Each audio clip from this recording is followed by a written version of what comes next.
eenheid en verskeidenheid, en maak ons een in die waarheid, vir die eer van die koninkryk, wil gehoofloof U, ons Heer en Bruidegom. Geliefdes in die Here Jesus Christus, ons teksgedeelte is 1 Korintiërs 1 verse 10 tot 16. 1 Korintiërs 1 vers 10 tot 16. Maar kom ons sluit eers die oë, doen ons 'n gebed so saam. Ons Heer, ons Koning Jesus Christus.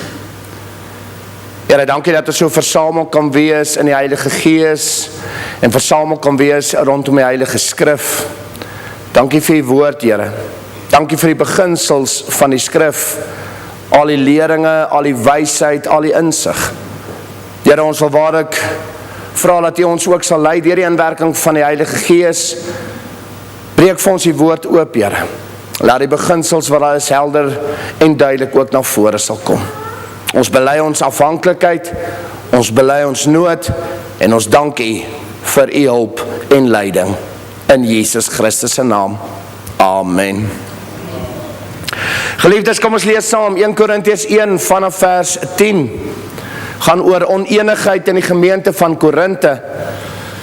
Paulus natuurlik wat skryf en sê, maar ek vermaan julle broeders in die naam van ons Here Jesus Christus om almal eensstemmig te wees en dat daar geen skeuringe onder julle moet wees nie, maar dat julle verenig moet wees in dieselfde gesindheid en in dieselfde mening.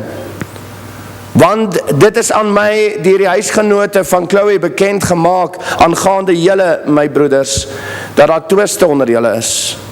Ek bedoel dit, dat elkeen van julle sê, ek is van Paulus, en ek van Apollos, en ek van Kefas, en ek van Christus.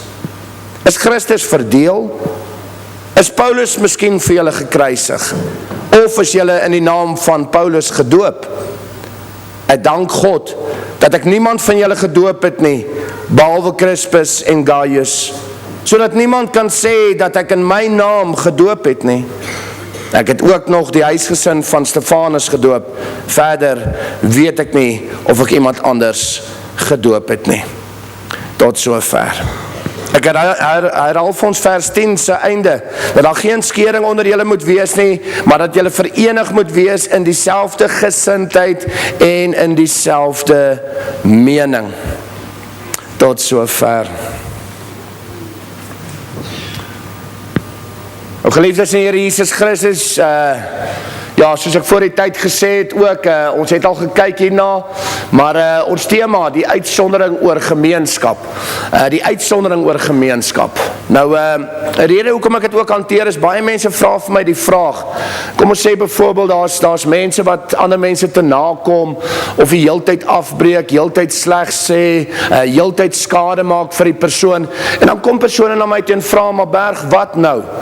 Moet ek nou in gemeenskap wees met hierdie mense? Hierdie mense veroorsaak, ekskuus my Engelse woord, triggers. Veroorsaak triggers vir my.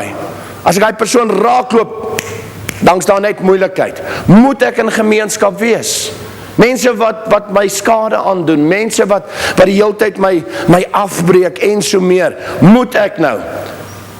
So geliefdes, daarom wil ek hierdie ook bring, die toepassing is natuurlik baie wyd ook en so meer, maar daar's 'n boodskap wat die skrif vir ons deurgee rondom die uitsonderings waar ons nie moet gemeenskap hê met mense nie. Nie moet deel hê aan hierdie mense nie. En dis 'n bietjie waarna ons gaan kyk. Nou, voor ons natuurlik daarby gaan uitkom, wil ek net eers begin met die belangrike kernbeginsel, en ek dink dis iets wat ons almal ken en almal weet, né? Teen verdeeldheid, dat daar nie skeuring moet wees. Ons hoor Paulus wat dit baie mooi ook hier vir ons bevestig, né? So ons weet die skrif waarsku in die kerk teen verdeeldheid tussen gelowiges. Ons weet dit. Ek dink is die boodskap wat almal ken. Ek dink is die boodskap wat, omdat ons dit almal redelik ken, daarom wonder ons altyd, maar wat van hierdie gevalle? Wat van hierdie ander gevalle? Hoe maak ek nou daarso? Ons weet, skrif sê reguit, dat ons is geroep tot eenheid en eensgesindheid onder mekaar. Daar's baie tekste wat dit bevestig. Ons sien dit hier in 1 Korintiërs 1 vers 10, 1 Korintiërs 12, 25, Galasiërs 3, 28, Efesiërs 4, vers 3 tot 6, daar's baie tekste wat gaan oor die eenheid. En pas op om nie die eenheid te breek nie, nee. Ons weet hierby dat skeuring en verdeeldheid is 'n vrug van die sondige natuur. Dis nie van die gees van God af nie, dis van die sondige natuur. Galasiërs 5 vers 20 wat dit vir ons bevestig. Ons weet dat verdeeldheid vind plaas as gevolg van die eie ek dinge van die sondige natuur. Dinge soos twis, stryery, tweedrag, partyskap, vyandskap, liefdeloosheid, al hierdie dinge. Iets waaroor 1 Korintiërs 1 vers 10 tot 16 ook vir ons getuig. 'n Verdeeldheid, die een is vir die en die een is vir daai en so meer, nee. Maar ons weet al hierdie dinge is deel van die sondige natuur. So die skrif waarsku teen verskeurdheid, verdeeldheid, wat veral plaasvind deur die sondige natuur, die eie ek vlees wat dit veroorsaak, en dat ons waaksaam moet wees daarteen. So ons weet dit, ons ken dit, né? 1 Korintiërs 1 vers 10 wat ook getuig, wees verenig in dieselfde gesindheid en mening of dieselfde oortuiging. Maar nou ontstaan die vraag, wat as hierdie eensgesindheid, as daar nie eensgesindheid is in dieselfde mening of oortuiging nie? Wat as daar uitsonderings is, mense wat nie wandel volgens skrif nie, mense wat gelei word deur hulle sondige natuur, mense wat die heeltyd skade maak vir iemand anders, wat nou? Weereens, moet ons nou in 'n eenheidsverhouding wees?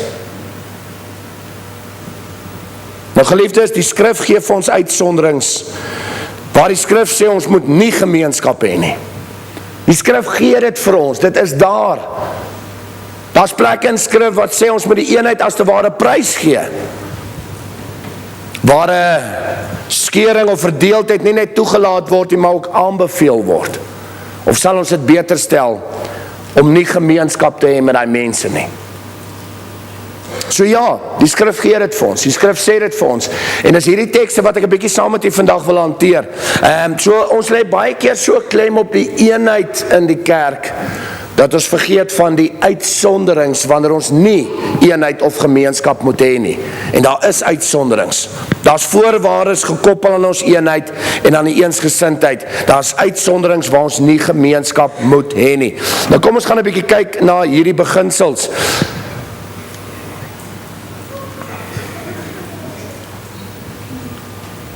Na die uitsonderings.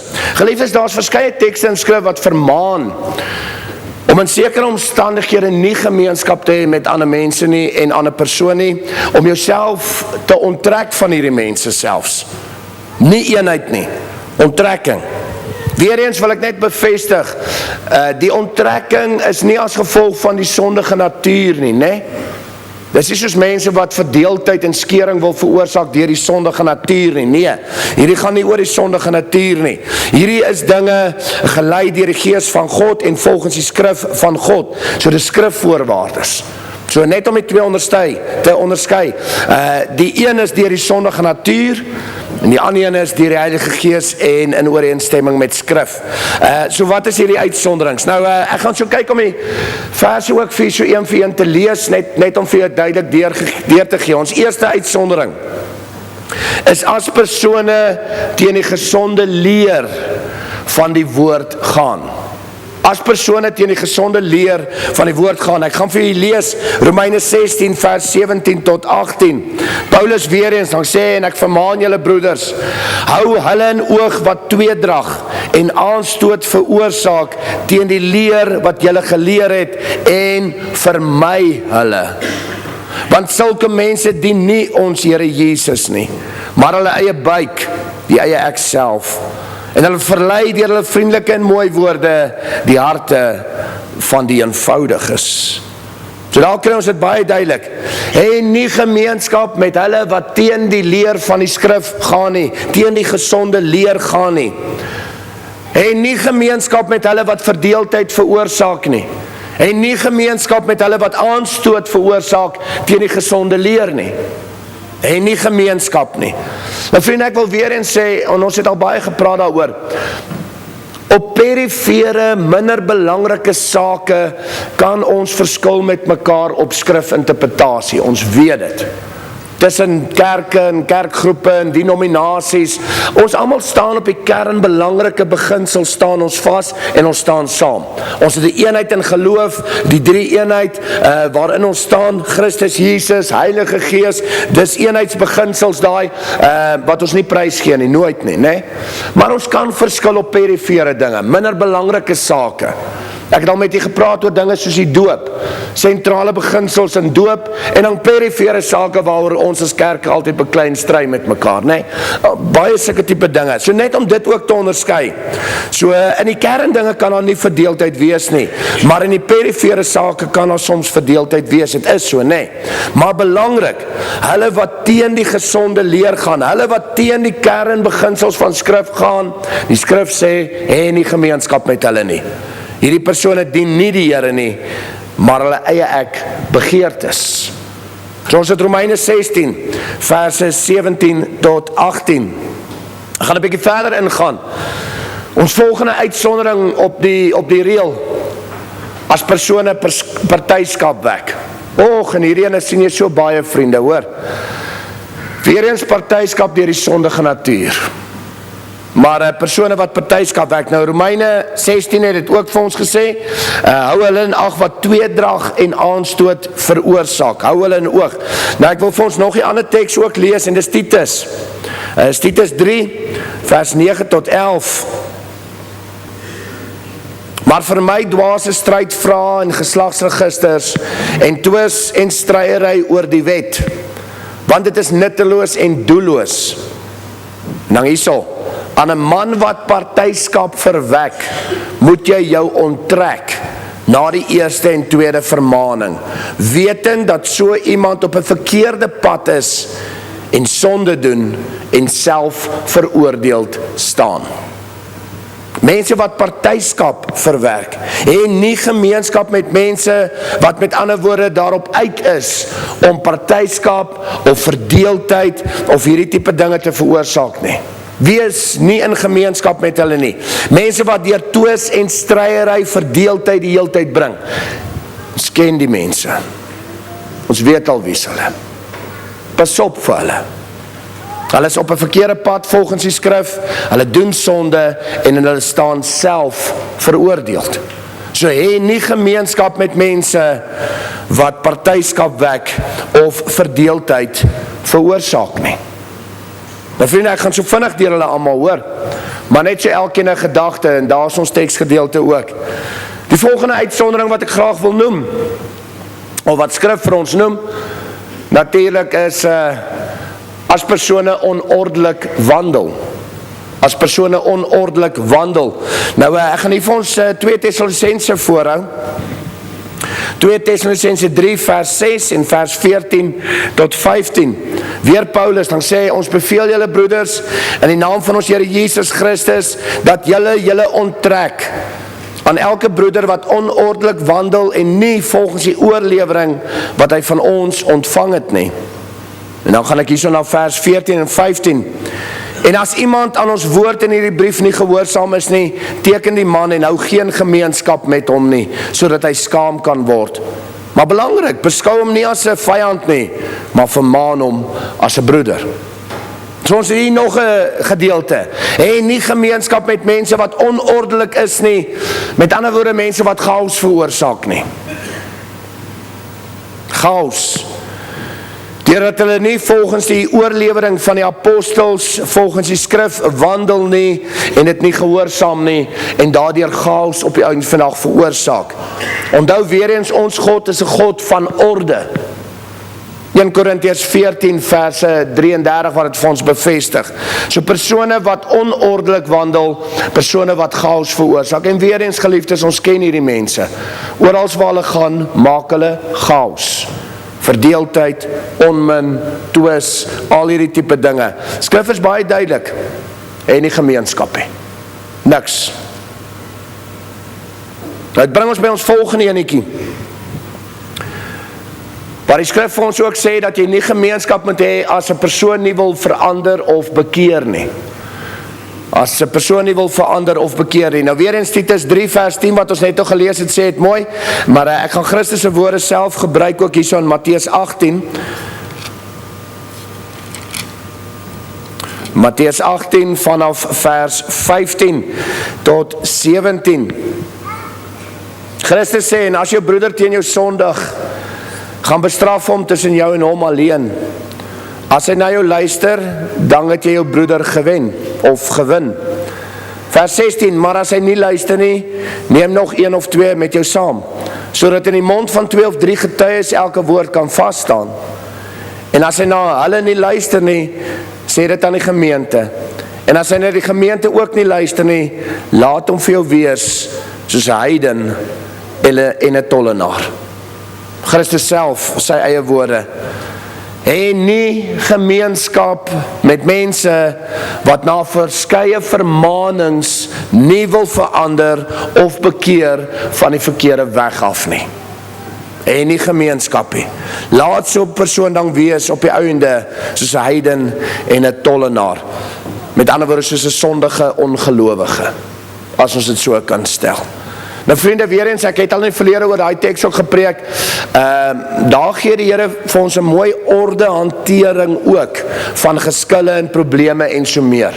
Met ander woorde, as jy 'n probleem het, of daar's 'n probleem, dan gaan jy na die persoon, jy praat eers met die persoon, as dit opgelos word, prys die Here, as nie, dan vat jy die volgende stap, dan vat jy 1 of 2 of 3 saam, en weer eens, as dit opgelos word, prys die Here, as nie, dan vat jy dit groter, jy vat dit gemeente, en vandaaf, en as nie, laaste stap, heiden en 'n tollenaar. So dit is mooi ordelike hantering van geskille, probleme en so meer ook.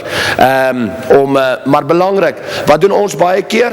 As ons 'n probleem het, ons gaan nie na die persoon nie, ons gaan na al die ander persone. Ek wil weer sê, dis nie wat die skrif sê nie. Die skrif sê, gaan eers na daai persoon. Praat met daai persoon. Moenie na die ander gaan direk en gaan praat oor daai persoon nie. Want wat veroorsaak het? Verdeeldheid, onmin, twis en chaos. So daar's dit weer. So Christus se woorde wat mooi inpas op die eind van die dag.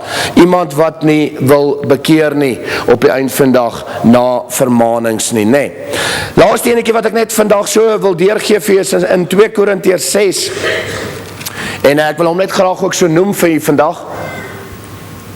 Nou ek weet, dit is 'n bietjie 'n moeiliker ene, maar as 'n persoon 'n ongelowige is, nee. Nou ek gaan 2 Korintiërs 6 vers 14 tot 16 vir ons voorhou. Weer eens Paulus, moenie in dieselfde juk trek saam met ongelowiges nie. Want watter deelgenootskap het die geregtigheid met die ongeregtigheid? En watter gemeenskap het die lig met die duisternis? En watter ooreenstemming het Christus met Belial? Of watter aandeel het die gelowige met die ongelowige? Of watter ooreenkoms het die tempel van God met die afgode?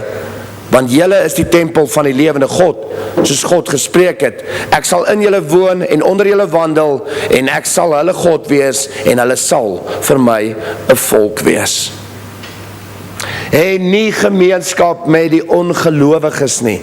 Nou, ek weet, die hele tema gaan eintlik oor verhoudings tussen gelowiges op die eind van die dag, maar ek noem net hierdie ook, want dit is 'n uitsondering, om te sê, wees versigtig, hê nie gemeenskap op die eind van die dag met die ongelowiges nie. Moenie dieselfde juk trek as die ongelowige nie. Watter gemeenskap is daar tussen geregtigheid en ongeregtigheid, tussen lig en duisternis, tussen gelowig en ongelowig?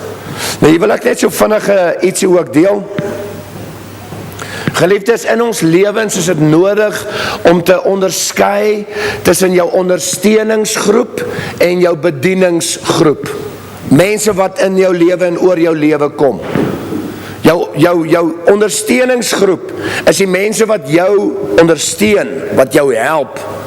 Jou bedieningsgroep is die mense wat jy wil bereik, wat jy op die eind van die dag help. Nou belangrik, sommer net so algemeen, jou ondersteuningsgroep moet Christene wees, kinders van die Here wees. Jou ondersteuning wat jy nodig het, is meer gelowiges op die eind van die dag. Jou bedieningsgroep is die ongelowige. om hulle te bereik en om hulle weer te kan help en om hulle weer op die pad te kan kry. So in ons lewens gaan ons te doen kry met gelowig en ongelowig. So daarmee sê ek nou nie enige ongelowige wat jy kry, gooi hulle met klippe nie, asseblief nie. Onderskei net tussen jou ondersteuningsgroep en jou bedieningsgroep op die einde van die dag in die lewe. So ek het hierheen net ingebring om net te bevestig, daar is nog 'n plek waar die Here op die einde van die dag sê, en ek het al gevalle gehad waar mense in besigheidstransaksies met ongelowiges betrokke geraak het en so meer, en wat hierdie ongelowiges op die einde van die dag nie op dieselfde waardes as ons funksioneer nie, en ons Christene indoen op die einde van die dag.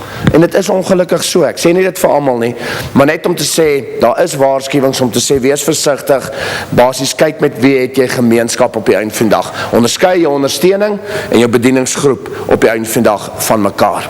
Nou geliefdes, ons het die uitsondering so hanteer. Ek hoop jy die tekste daar so mooi en alles, en jy kan rustig weer gaan lees daarna, maar ek wil net vinnig voor ons afsluit, net bevestig waaroor gaan dit. Al hierdie uitsonderings, al hierdie onttrekking aan gemeenskap met sekere mense, is natuurlike vorm van liefdevolle tug. Liefdevol. Dit gaan gepaard met vermaning om te bekeer of om te draai. Ons het dit gesien in Matteus 18, 2 Tessalonisense 3, Titus 3, almal wat dit vir ons bevestig. Met ander woorde, om iemand aan te spreek oor die verkeerde met die doel dat hulle kan stop, of met die doel dat hulle kan omkeer. Nee. So die groot stap as hulle nie bekeer of verander nie, is om jouself dan te onttrek van hulle af. Om nie gemeenskap te hê met hulle nie. Hoekom? Sodat hulle skaam kan word en sodat hulle dit kan besef. 2 Tessalonisense 3 vers 14 weer eens. Ek hou van hierdie woorde. Hanteer hulle egter steeds in liefde. Nie as 'n vyand nie, maar in vermaning as 'n broer. 2 Tessalonisense 3 vers 15. Maar indien hulle nooit bekeer nie, indien hulle nooit verander nie, word hulle soos 'n heiden, 'n ongelowige vir ons, waarmee ons geen gemeenskap het nie. Maar tog in liefde steeds probeer bedien tot bekering. So die hele doel van alles is op die einde van die dag liefdevolle tug. Nou geliefdes, ek sluit vir ons af. Ek het baie inligting vir julle deurgegee en alles. En ek hoop jy kan dit gebruik, maar net om saam te vat vir ons. Ons is geroep tot eenheid, belangrik, né? Eensgesindheid in hart, eensgesindheid in verstand, en ons word gewaarsku teen skeuring en verdeeldheid deur die sondige natuur. So dit is steeds baie belangrike boodskap, kern, sentrale beginsel. Maar dit is net belangrik vir ons om net te besef, daar is uitsonderings. Daar is uitsonderings op die reël. Beginsels volgens skrif waar ons nie gemeenskap moet hou met persone nie. Weereens as persone teen die skrifse leringe gaan, hou nie gemeenskap nie. Persone wat partyskap en verdeeldheid die hele tyd veroorsaak, hou nie gemeenskap met hulle nie. Persone wat onorddelik wandel en chaos veroorsaak, hê nie gemeenskap nie. Persone wat nie wil bekeer of wil verander nie, hou nie gemeenskap nie. En laastens, die ongelowige, hou nie gemeenskap met hulle nie. Met ander woorde, en ek sluit hiermee af, ons eenheid is nie geforseerd nie. En ek dink baie ouens hoor net die een kant van eenheid, en dan probeer hulle daai eenheid op die einde van die dag forceer. Ons eenheid is nie geforseerd nie. Ons het eenheid in Christus, ja, ons het eenheid in die Gees, ons het eenheid in geloof, ons het eenheid volgens die Heilige Skrifte, maar het is belangrik dat ons besef, daar is uitsonderings op die eenheid. Daar is uitsonderings. Daar is beginsels waar ons nie gemeenskap moet hou nie. So die vraag aan die begin. Daai persoon wat die heeltyd in jou lewe jou afbreek, daai persoon wat die heeltyd in jou lewe jou te gronde wil laat gaan, jou beskinder, jou beswadder, verdeeldheid, onmin saai die heeltyd, daai persoon wat jou keer op keer heeltyd te nakom, heeltyd, wandel hulle volgens skrif? Nee, maar die skrif is duidelik oor hierdie beginsels. Moenie dit doen nie. So daai persone werk verdeeldheid, daai persone werk nie volgens skrif nie, daai persone werk nie in die orde van die Here nie, hulle veroorsaak chaos in ander mense se lewens. Hulle veroorsaak triggers, wat ander mense die hele tyd net aftrek. So ek sê vandag vir jou, volgens Heilige Skrif, hê nie gemeenskap met daai persone nie. Jy mag hulle uitsny. uit jou lewe uit. Moenie dink omdat ons kinders is van die Here, ons moet die hele tyd maar net geslaan word, heen en weer nie. Nee, staan op in die Here. Daar is die uitsonderings, jy kan het rustig deurgaan later ook, maar dit beteken nie dat ons moet net almal die hele tyd verdra, vrede, maar ander mense wil nooit die vrede hê nie. Ander mense wil nooit jou ondersteun of jou help nie, hulle wil net aftrek en afbreek die hele tyd nie. Sny die mense uit jou lewens. Ons het hulle nie nodig nie. Ons is gemeente, ons is gemeenskap van gelowiges, ons is hier om mekaar te bou, ons is hier om mekaar te help. So jy kan vinnig optel of die persoon volgens skrif wandel of nie. Is 'n persoon besig om jou te bou, of is 'n persoon besig om jou af te trek? Onderskei, en weet, hier is uitsonderings, volgens die Heilige Skrif. Amen. Kom ons sluit die oë, en doen ook vir ons 'n gebed. Ons Here, ons Koning Jesus Christus, ja Here, dankie vir die woord. En dankie Here, ek dink vir baie van ons is hierdie miskien 'n vreemde boodskap, is 'n snaakse boodskap, is iets wat ons nie aldag besef nie. Here, ons hoor so baie oor die eenheid en eensgesindheid en verdra en akkommodeer en al hierdie dinge. En ons weet, Here, dis vrugte van die Heilige Gees. Ons weet dis nodig in die gemeenskap. Ons weet daar's tye in gemeenskap wat ons soms 'n bietjie vassit met mekaar, maar dat ons deur u Gees, deur u leiding altyd vrede kan kry, herstel kan kry en dat ons weer die pad saam kan stap. Ons dankie daarvoor, Here. Ons weet ons is maar mens, ons is maar feilbaar, swak en nietig, maar dankie dat u ons so lei deur die Heilige Gees en deur die vrugte van die Gees. Maar Here, dankie dat ons vandag wel kon kyk na die uitsonderings. Want ons dink dis nou maar van toepassing op alle mense, selfs hulle wat nie wil omdraai nie, selfs hulle wat nie wil bekeer nie, selfs hulle wat steeds soos 'n ongelowige aangaan, selfs hulle wat op die einde van die dag tweedrag en verdeeldheid en verskeurdheid veroorsaak, hulle wat onordelik wandel, hulle wat nie volgens skrif wandel nie. En ons dink baie keer, ag, ons moet nou maar net in vrede en in eenheid met die mense bly, dis nou maar so. Maar dankie dat ons vandag besef, dis nie waar nie. Dis nie wat die skrif sê nie. Dankie dat ons hierdie uitsonderings kan deurgaan, en dat ons kan besef in ons eie lewens, is daar persone wat ongelukkig deel is van hierdie uitsonderings. Hulle wat die heeltyd mens wil afbreek, sleg sê. Hulle wil leed wil veroorsaak die heeltyd, skade veroorsaak die heeltyd. Hulle wat onordelijk wandel, twis en argumente, strydery, verdeeldheid, onmin, al hierdie dinge van die sondige natuur. Hulle wat op die einde van die dag ongelowig is. Hulle wat op die einde van die dag net moeilikheid wil veroorsaak vir ander. Dankie dat u woord duidelik is, dat ons nie gemeenskap met hulle moet hê nie. Dat ons hulle moet uitsny, uit ons lewens uit. Ja Here, ons weet die doel daarvan, dat ons steeds in liefde sal wandel, altyd. Steeds in u sal wandel, maar die doel is ook om hulle bewus te maak van dit wat hulle doen aan ons in ons lewens. Om hulle bewus te maak, om hulle te help, om op die einde van die dag te bekeer en om te swaai. Here, skenk vir ons wysheid, om te onderskei. Wysheid om te onderskei, wanneer ons hierdie beginsels ook moet toepas, wanneer ons hierdie uitsonderings moet toepas en moet gebruik. Maar dankie, elkeen wat in hulle hart ook weet van hierdie mense in hulle eie lewens, dat hulle van hier af kan staan op die heilige woord en die skrif. Daar is uitsonderings. Dis nie oral net gemeenskap hê nie. Daar's tye waar die gemeenskap gesny moet word. Help ons daarin, Here. Maak vir ons wys en gee vir ons die onderskeiding om dit reg te gebruik ook. Want op die einde van die dag wil ons tog doen wat u vra, Here. Ons wil u volg en ons wil in u bly. Seën elkeen van ons met hierdie beginsels van die woord, en ek bid dit alles in die naam van Jesus Christus, ons Here. Amen. Dankie eenheid en verskeidenheid, en maak ons een in die waarheid, vir die eer van die koninkryk, wil gehooflof